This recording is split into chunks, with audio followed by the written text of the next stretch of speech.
Vamos hoje novamente para mais um planejamento aí semanal, vai ser uma sequência didática, é do quarto ano. Eu espero que você aproveite, que você pegue as ideias e vá adaptando aí conforme a realidade da tua sala. Eu tô deixando aqui na descrição também o PDF para você baixar, que tem cada atividade explicada, conforme eu vou falando aqui, eu vou seguindo aqui no celular também as ideias que eu coloquei nesse planejamento. Então, primeiro, a gente vai trabalhar alguns códigos de geografia e história para você falar a questão da formação dos povos aí. No código fala muito da tua região, do teu estado, mas eu peguei assim como exemplo os povos que têm mais contribuição aqui no Brasil. Então, a ideia é, se você tiver um objeto, por exemplo, um objeto da cultura japonesa ou indígena, você tem um objeto legal, você sabe que alguém conhecido tem, empresta esse objeto e traz para a sala, e aí você gera uma discussão. Da onde será que veio esse objeto? De qual povo será que fez esse objeto? E aí você gera essa discussão. É legal você levar o globo, se você tiver lousa, e poder colocar e mostrar no mapa, no Google Maps mesmo, aonde que é aquele povo, de qual país que é o povo do objeto, é interessante.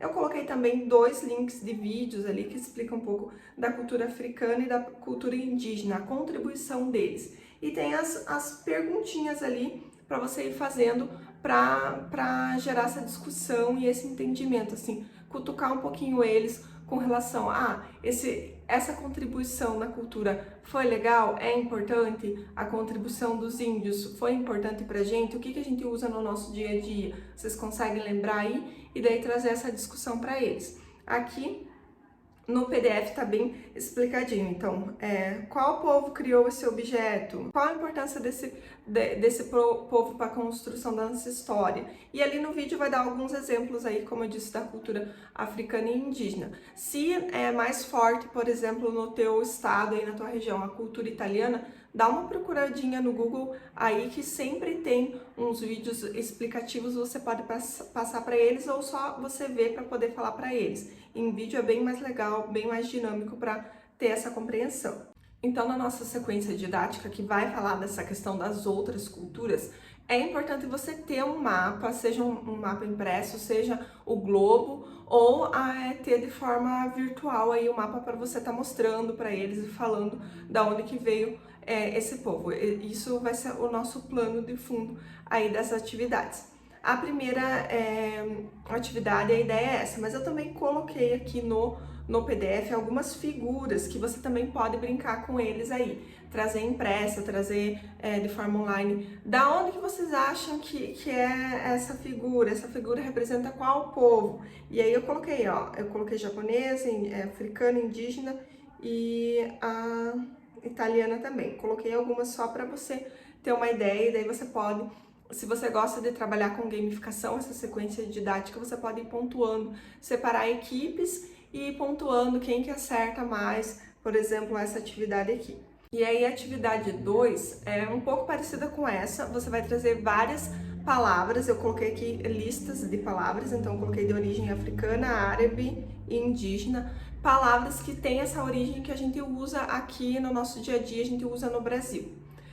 Aí, o que você vai fazer? Você vai fazer também a brincadeira de eles tentarem adivinhar. Aí vai de você. Vou escrever no quadro, vamos ver quem que adivinha. Vou escrever um papelzinho, vou sortear. Pensa aí uma forma que vai ficar legal, interessante para eles. Vou só falar para ver quem que adivinha. Qual que é essas palavras? Aqui a origem dessas palavras. Aqui você pode fazer também uma ideia, você trabalhar aquela brincadeira do soletrando. Então, um aluno fica responsável por estar com o papel aqui das palavras. É bem legal se tivesse o computador para esse aluno poder tá manipulando. Então, por exemplo, aqui, ó, a primeira palavra é dengo, então vem 2 equipes, né? Igualzinho o soletrando aí que vocês estão acostumados a ver, eu acho que não passa mais, mas que tinha antes.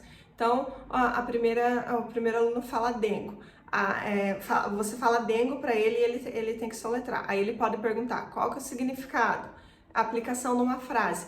Isso, eu só estou dando ideia que eu não coloquei no PDF, mas você também pode fazer as palavras aqui, você achar o significado, já deixar a lista ali, ou deixar no computador para o aluno pesquisar, que um dos alunos vai estar responsável por falar. Ou assim, dividiu algumas equipes, 4 alunos vão estar responsáveis por falar. Então, a primeira palavra é dengo. Aí, o Joãozinho vai falar, e qual que é o significado? Aí, quem falou, dengo, fala, quer dizer, fazer carinho, tal, tal, tal, conforme for. E aí, ele pergunta a aplicação numa frase, porque era assim que eu vi que era feito o soletrando.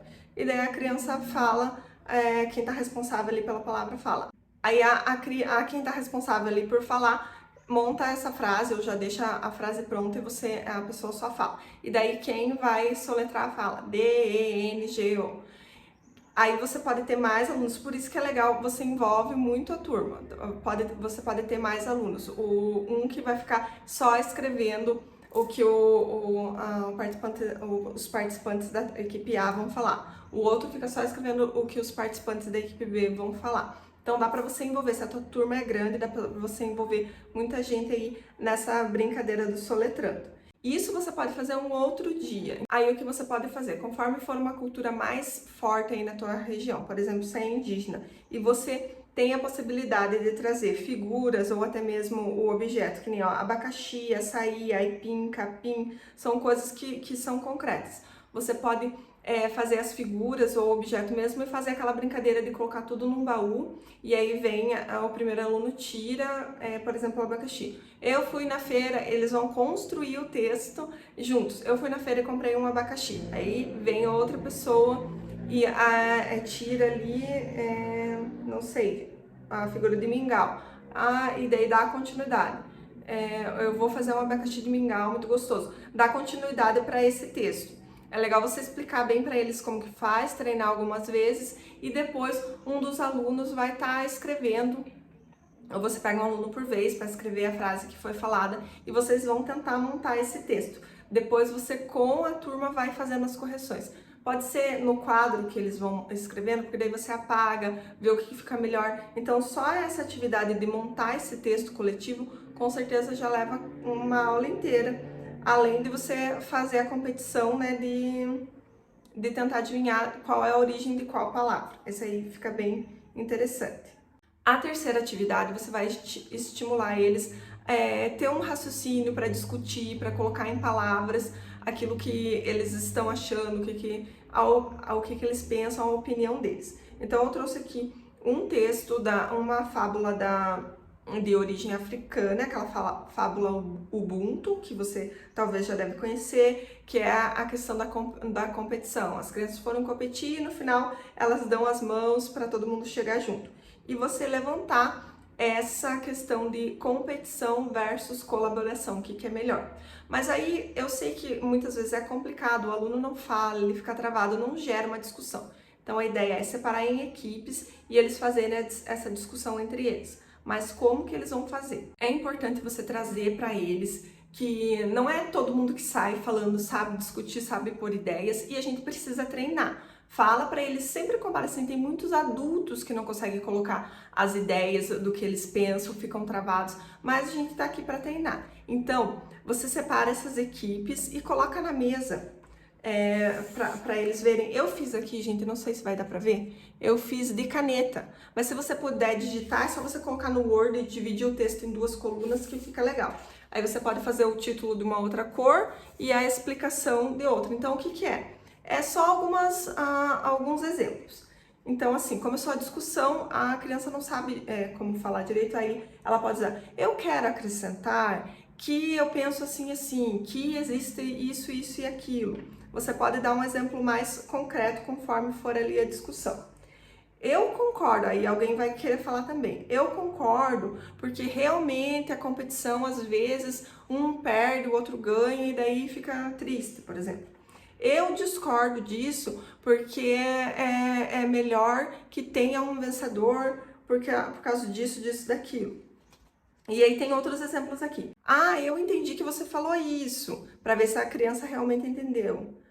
Você pode repetir o que você disse? Então, são exemplos simples, mas são para manter essa conversação. E isso é legal porque você vai criando uma forma deles criar essa rotina para fazer essa discussão. Então, é legal você fazer aí uma equipe até de 5, acho que fica bom para cada um expor a sua ideia e falar e ir seguindo. Aí você vai passando nas mesas, ver se eles estão seguindo e auxiliando.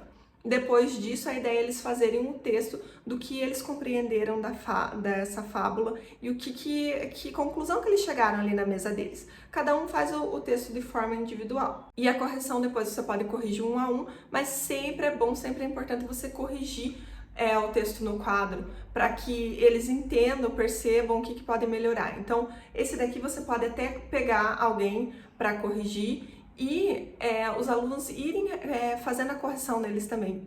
Olhem aí se vocês fizeram dessa forma, se vocês repetiram muito alguma palavra, não usaram um pronome. Então, se vocês têm aí repetido, vamos mudar, vamos todo mundo corrigir. Pode fazer de lápis, aí eles vão apagando e organizando.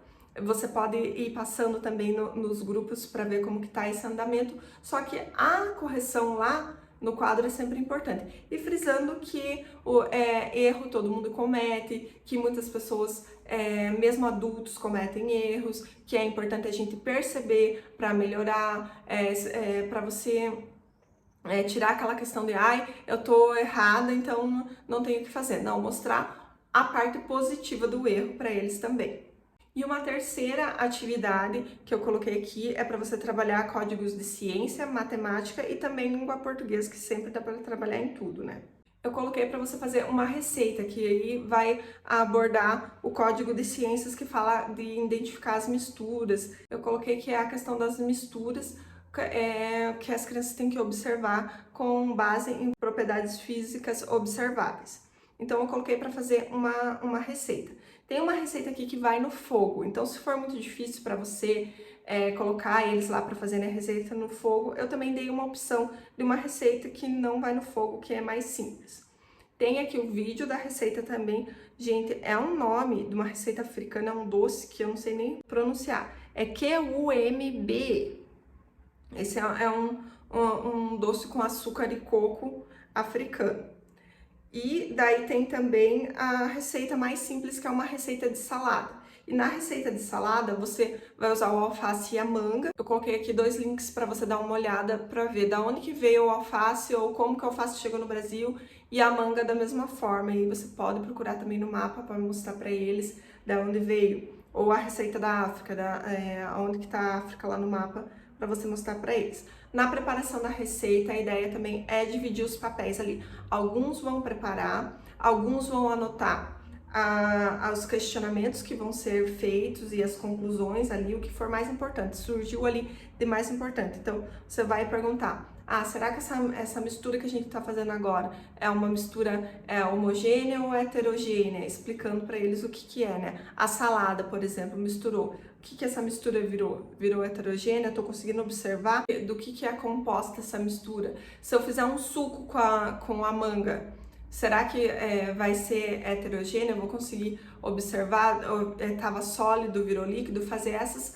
questões para eles. E alguém da turma, uma equipe vai estar responsável por anotar essa conversa aí. Eles têm que ser investigadores, você fala para eles, vai anotando os principais pontos, o que é importante dessa nossa conversa. Então, uma turma vai ser responsável por isso, a outra vai ser responsável pelo preparo. Só abrindo um parênteses, se você conseguir fazer o suco também é legal, daí você não faz só a salada, você faz o suco também para fazer essa discussão.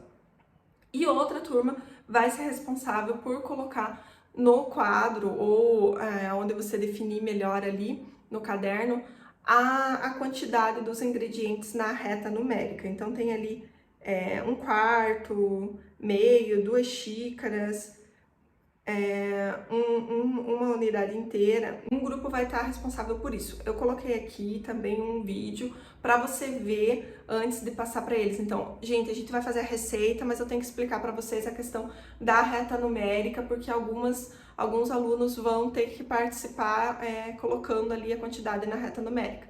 E aí você vê o vídeo e explica para eles. Esse vídeo eu acho que, se você quiser, dá até para passar para eles, mas ele fala da reta numérica na questão dos números negativos, que não é o que a gente vai abordar aqui, mas se você achar que dá para passar, nada impede de você passar. E aí depois, lógico, você vai fazer a correção de tudo. Depois que foi feito lá toda a bagunça, comeram, limparam, aí você volta para fazer a correção da discussão, que no caso seria o código de ciências, e do que os alunos colocaram na reta numérica. Então, se você vê que tem alguma coisa errada ali, traz um outro que não estava na reta numérica para arrumar ali, para ver essa questão deles observarem que meio ele é menor do que o 1 inteiro. Então, na reta você consegue fazer isso, tá bom? E aí eu coloquei a questão da avaliação, que é muito importante, né? Pra gente ver se todo esse movimento de fazer uma atividade diferente tá fazendo efeito nos alunos. E como que você vai fazer a avaliação? Retomando no outro dia o que a gente estudou ontem. Isso é super importante para gravar melhor na memória, mas também para você ver se eles realmente entenderam. Além de você estar observando e vendo quem que está tendo dificuldade, por que teve dificuldade em tal atividade, você vai fazer essa retomada perguntando bem para aquele aluno que teve mais dificuldade ou para aquele que você não conseguiu avaliar enquanto eles estavam ali trabalhando. Por isso é bem importante você fazer essas equipes, ensinar eles a trabalharem em equipe. Gente, vamos aprender a trabalhar em equipe. Trabalhar em equipe é ouvir a opinião do outro, colocar a tua opinião, mas chegar a um consenso, não deixar um só fazer. Então, a gente sabe que muitas vezes um só faz, mas se você tiver com as equipes organizadas e você estiver passando, olhando, você vai ensinando eles a criarem, assim como na discussão tem um roteirinho e eles vão aprender que a opinião deles é importante, que é importante aprender a falar, eles vão aprender também esse trabalho em equipe. Então aí você faz essa questão da avaliação no outro dia, além de você ter feito passando nas equipes e observando, se você pode anotar ali na hora, já anota alguma coisa da dificuldade de um, dificuldade de outro, você pode fazer essa retomada que é bem importante para eles fixarem na memória deles e como forma de avaliação também. Então, hoje é isso, esse planejamento aí, que dá sim para fazer uma semana, tem 3 atividades, mas cada atividade você leva um bom tempo para você desenvolver, para você mostrar esse plano de fundo, aproveitando o que der de língua portuguesa para eles escreverem frases, escreverem texto, escreverem legenda, o que vier de ideia aí para você vai fazendo, para você fazer as correções. Aí veio uma coisa simples, uma palavra ali que saiu errada, então você já traz essa palavra para o quadro, faz a correção, aproveita para envolver eles, que é esse planejamento, essa sequência didática com certeza dá para uma semana. E se você foi, colocou em prática e deu certo ou não deu certo, volta aqui e conta pra gente para poder contribuir aí com o crescimento e desenvolvimento aí de outras professoras, de outras turmas, tá bom? Então era isso e até a próxima!